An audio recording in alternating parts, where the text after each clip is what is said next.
pour fêter la sortie de Ballerina, film Skyrock. Pato, il est grand temps de te retrouver. On y va tout de suite pour le point sur l'actu et sur le sport. Et bien évidemment, ça débute avec des nouvelles du ciel. Et ouais, Vincent, la journée va être très ensoleillée dans le sud de la France. Ça sera un peu plus nuageux quand même dans le nord, mais les éclaircies vont gagner du terrain.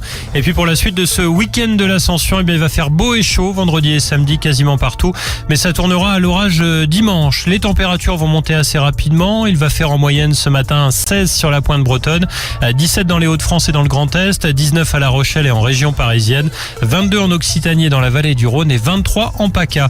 Cet après-midi, on attend 19 sur les côtes de la Manche, 21 à Lille et Strasbourg, 24 à Paris, 26 en Bourgogne et à Lyon, 30 à Bordeaux et Marseille et jusqu'à 34 du côté de Montpellier et Perpignan.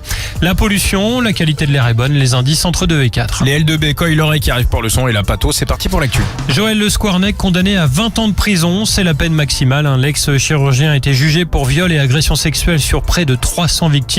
La plupart étaient mineurs. Il a reconnu tous les faits. Il ne fera pas appel de sa condamnation.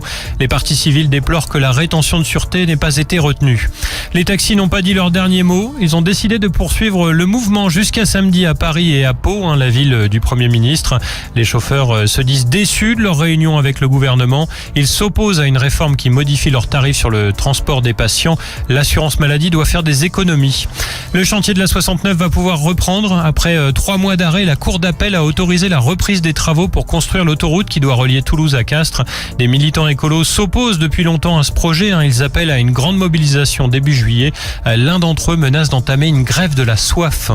2 semaines après l'échec des négociations en Turquie, Moscou a proposé à Kiev de nouvelles discussions dès lundi.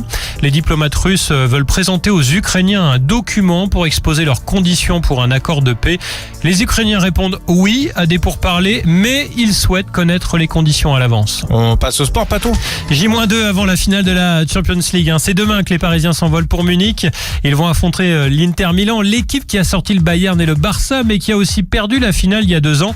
Écoutez comment Ousmane Dembélé aborde cette équipe et la rencontre. Il s'est confié au micro de beIN Sport. On va tout donner, même si on sait que ça va être un match difficile parce que l'équipe d'Inter est un adversaire difficile, mais voilà, sur une finale, tout peut se passer. Et en cas de victoire, la préfecture a autorisé une grande parade sur les Champs-Élysées ce dimanche. Et puis on termine avec un point sur Roland-Garros.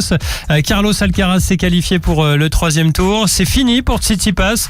On a un peu moins d'une dizaine de Français là qui sont sur les cours aujourd'hui. Gaël Monfils, Arthur Fils, Corentin Moutet qui va affronter Novak Djokovic ou encore Richard Gasquet qui joue contre le numéro 1 mondial Yannick Sinner. Et la question, Pato, à quel moment annonceras-tu qu'il n'y a plus aucun Français à Roland-Garros?